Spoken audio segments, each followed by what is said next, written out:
안녕하십니까. 이어서 경남 뉴스입니다. 진해 복합 리조트 사업이 정부 공모에서 탈락 위기에 놓였다는 소식 전해드렸었는데요. 외국인 투자자를 구하지 못한 것이 가장 큰 이유입니다. 송현준 기자가 취재했습니다. 경상남도는 지난해부터 진해 경제자유구역에 글로벌 테마파크를 짓겠다며 해외 기업들과 접촉했습니다. 세계적 영화사인 미국 폭스사와 양해각서를 체결했고 올해 들어선 중국 실버선 그룹 등 중국 투자사들을 초청하기도 했습니다. 하지만 경상남도와 양해각서를 체결한 미국 폭스사는 인천시와 투자 협상을 하고 있고 경상남도가 접촉한 여러 외국 회사들은 지금까지 투자를 하지 않았습니다. 근데 27일이 제출기한 마감인데 그때까지는 외자 업체를 마지막 데파짓을 하도록 지금 설득을 하고 있습니다. 결국 경상남도는 정부의 복합 리조트 사업 선정의 조건인 5천만 달러 선투자 유치에 실패하면서 복합 리조트 선정에서 절대 불리한 처지에 놓였습니다. 전문가들은 경남이 최근 급증하는 중국인 관광객을 끌기에는 역부족이라는 입장입니다. 부산이나 경남 그 어느 곳도 매력적이지 않았다는 것입니다. 시장의 원리에 의해서 수익성이 담보된다면 많은 국내외 투자자들이 노크를 할 것입니다. 한편 경상남도와 진해 복합 리조트 주 사업자인 부영그룹 측은 외국인 투자자 확보 여부에 대해 공식 입장을 피하고 있습니다. KBS 뉴스 송현준입니다. 창원 39사단 이전 사업은 민자 사업자가 부대 이전에 투입한 돈만큼 부대 털을 내주는 방식입니다. 정확한 토지 감정 평가가 이루어져야 얼마만큼의 땅을 민자 사업자에게 내줄지 결정이 될 텐데요. 그런데 토지 감정 평가가 아직 끝나지도 않았는데 민자 사업자는 39사단이 있던 중동지구는 물론 사격장이 있던 감계지구까지 벌써 아파트 건설 계획을 세우고 있습니다. 오종우 기자입니다. 39사단 이전 사업에 민자 사업자인 유니시티가 투입하기로 한 돈은 8,879억 원. 대신 창원에 있는 39사단 터를 감정평가해 그 액수만큼 땅을 가져가는 방식입니다. 민자 사업자는 이미 39사단 본부가 있던 중동지구 35만 4천여 제곱미터를 개발하기로 하고 아파트 건축계획 신청까지 냈습니다.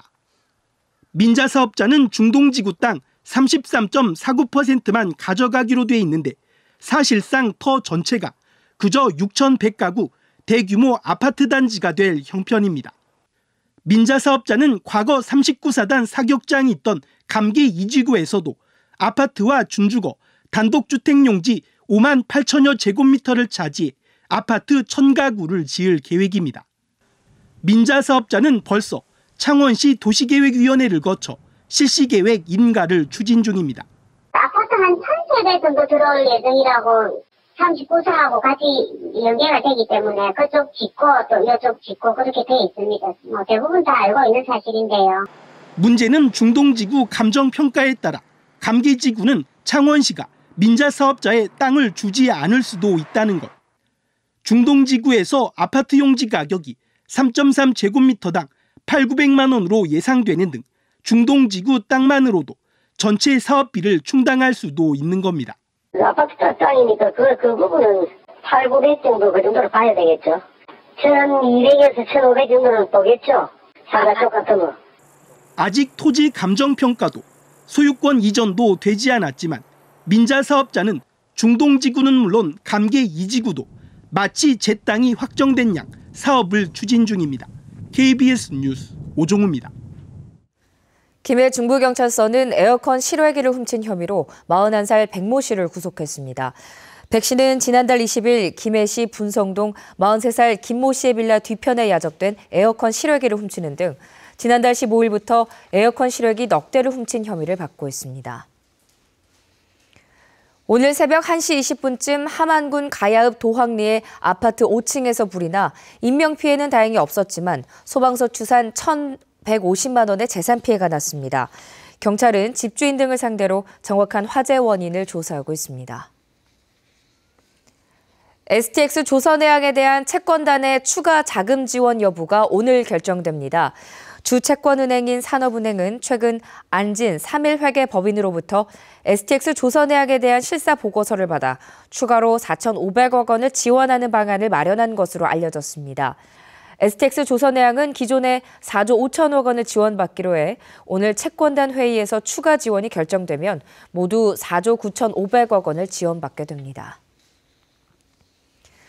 겨울 진객, 천연기념물 재두루미가 창원 주남저수지에 대거 몰려들었습니다.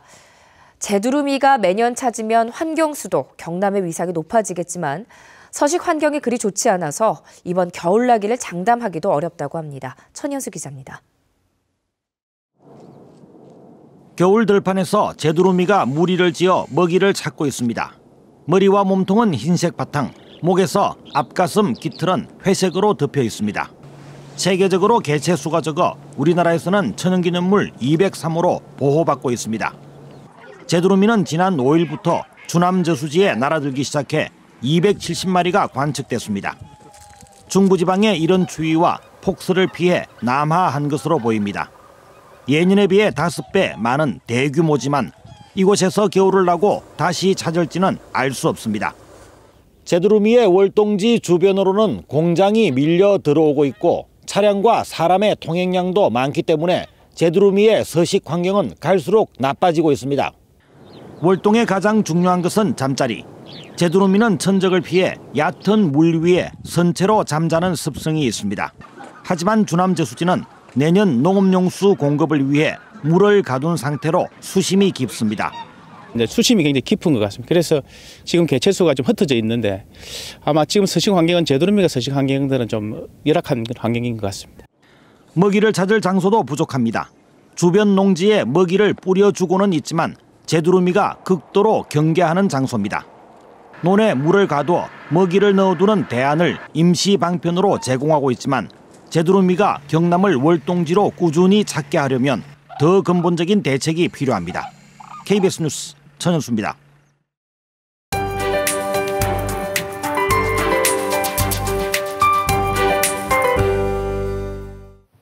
지난주보단 추위가 좀 풀린 것 같죠? 아침과 낮 기온 모두 오름세를 보이면서 한결 포근해졌습니다. 오늘도 큰 추위는 없겠습니다. 예년 기온을 웃돌겠고 활동하기 무난하겠습니다. 이번 주 후반으로 갈수록 더욱 포근해지겠습니다. 특히 아침 공기가 온화해질 것으로 예상되고요. 주말에도 예년 수준을 유지하겠습니다. 오늘은 동해상에 위치한 고기압의 영향을 받겠는데요. 구름량도 적겠고 미세먼지 농도는 보통 수준을 유지하겠습니다. 오늘 아침 어제보다 4, 5도가량 높게 출발합니다. 김해 8도, 창원 6도로 시작하면서 낮 동안에는 밀양과 창원 14도, 함안 13도로 예년 기온을 웃돌겠습니다. 서부 지역은 내륙을 중심으로 겨울 추위가 이어지고 있습니다. 함양은 영하 3도까지 떨어진 모습이고요. 그 밖의 지역도 0도 안팎에서 시작하고 있습니다. 낮 기온은 진주 13도, 산청 12도로 예상됩니다. 바다의 물결은 동해남부 먼바다에서 최고 2.5m로 다소 높게 일겠습니다. 목요일과 금요일 전국에 비 예보가 들어와 있습니다. 비가 그친 뒤에도 기온은 크게 떨어지진 않겠습니다. 기상정보였습니다. 하동군 옥종면 위태리 편백숲 50만 제곱미터가 자연휴양림으로 지정 고시돼 편백휴양공원 조성 사업이 탄력을 받게 됐습니다. 남해군이 상주체육공원, 삼동면 영지해변가 등 게이트볼장 11곳에 태양광 시설을 설치하기로 했습니다. 진주시가 중국에만 의존해온 실크 원사 수입 경로를 다변화하기 위해 우즈베키스탄과 실크 산업 발전 양해각서를 체결했습니다. 고성군이 야생 멧돼지 포획을 위해 내일까지 고성읍 남산공원의 입산을 통제합니다. 창원시가 이상기후로 인한 폭설 등 겨울철 자연재난에 적극 대비하기로 했습니다.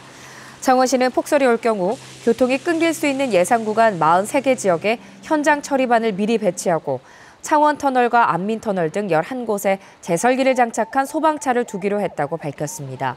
또 기상예보 상황에 따라 단계별로 직원들이 비상근무에 들어가 관계기관과 24시간 비상연락체계를 유지하기로 했습니다.